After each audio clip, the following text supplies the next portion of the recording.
saya M. Fahmi Fatur Rahman, NPM 204300054 dari Prodi S1 Ilmu Komputer. Di sini saya akan mengerjakan tugas akhir dari mata kuliah pengantar sistem digital, memori dan CPU. Pendahuluan materi. Jelaskan materi memori dan CPU. 2. Penjelasan contoh soal dan jawaban. Materi yang pertama, memori. Main memory atau memori utama merupakan media penyimpanan dalam bentuk array yang disusun word atau byte. Kapasitas daya simpan bisa jutaan susunan. Setiap word atau byte mempunyai alamat tersendiri. Data yang disimpan pada memori utama ini bersifat volatile, artinya data yang disimpan bersifat sementara dan dipertahankan oleh sumber-sumber listrik. Apabila sumber listrik dimatikan, maka datanya akan hilang. Besaran RAM ditentukan oleh rumus MB. Ada 128 MB, 256 MB, 512 MB, 1 GB, dan seterusnya. Memori utama dapat dibagi menjadi dua jenis, yaitu Random Access Memory atau RAM dan Read Only Memory atau ROM. Random Access Memory atau RAM. RAM komputer yang bertanggung jawab untuk menyimpan data secara sementara sehingga dapat segera diakses oleh prosesor sebagian dan bila diperlukan, yang berarti bahwa data akan terhapus begitu pasokan untuk perangkat penyimpanan dimatikan. RAM penyimpanan data secara acak dan prosesor mengakses data ini secara acak dan dari penyimpanan RAM. Informasi yang disimpan dalam RAM biasanya diambil dari hard disk komputer dan termasuk data yang berhubungan dengan sistem operasi dan aplikasi tertentu. Ketika sistem dimatikan, RAM kehilangan semua informasi yang tersimpan. Data tetap tersimpan pada penyimpanan sekunder dapat dipertahankan ketika sistem berjalan lagi. Jenis-jenis RAM: static RAM, SRAM, dan dynamic RAM, DRAM.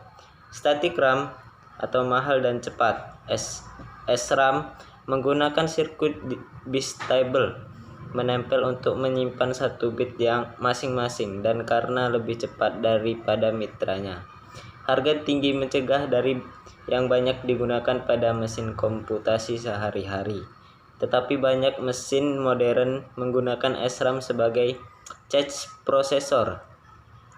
Dynamic RAM banyak digunakan dalam komputer modern sebagai memori utama. DRAM lebih lambat dari SRAM, tapi tidak lebih mahal karena dan mudah dalam perakitan pemasangan penyimpanan memori. Struktur RAM terbagi menjadi 4 bagian, yaitu 1. Input storage, digunakan untuk menampung input yang dimasukkan melalui alat input. 2. Program storage, digunakan untuk menyimpan semua instruksi program yang akan diakses. 3. Working storage, digunakan untuk menyimpan data yang akan diolah dan hasil pengolahan. 4. Output storage, digunakan untuk menampung hasil akhir pengolahan data yang akan ditampilkan ke alat output. 5. Read Only Memory atau ROM, biasa juga disebut sebagai firmware, merupakan jenis memori yang isinya tidak hilang ketika tidak mendapat aliran listrik dan hanya dapat dibaca sehingga pemrograman tidak bisa mengisi sesuatu ke dalam ROM.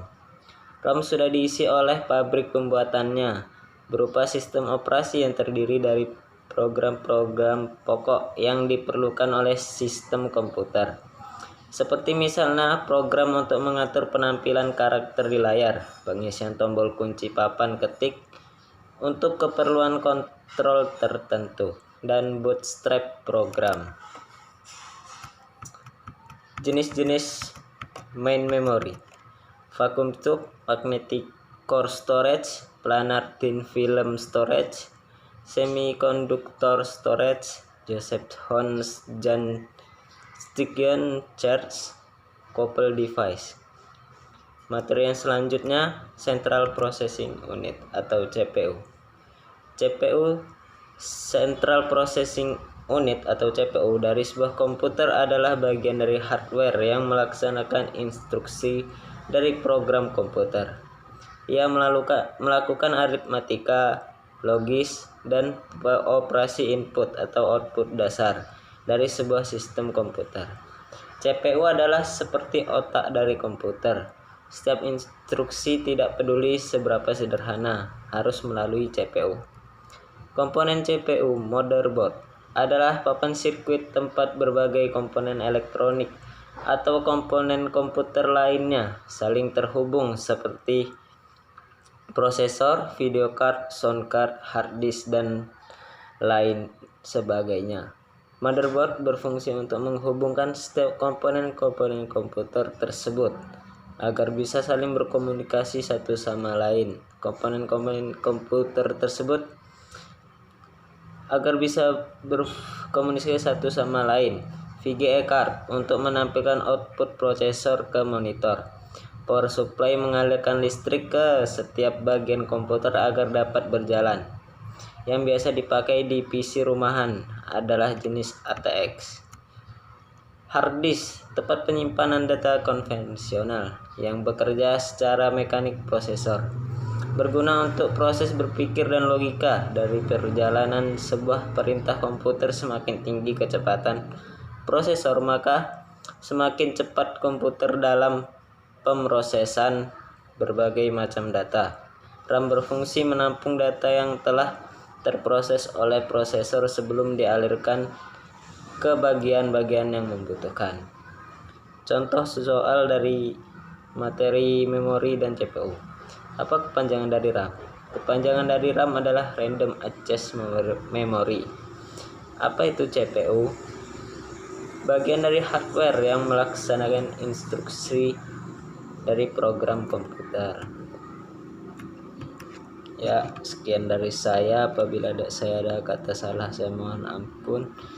Billahi taufiq wal hidayah. Assalamualaikum warahmatullahi wabarakatuh.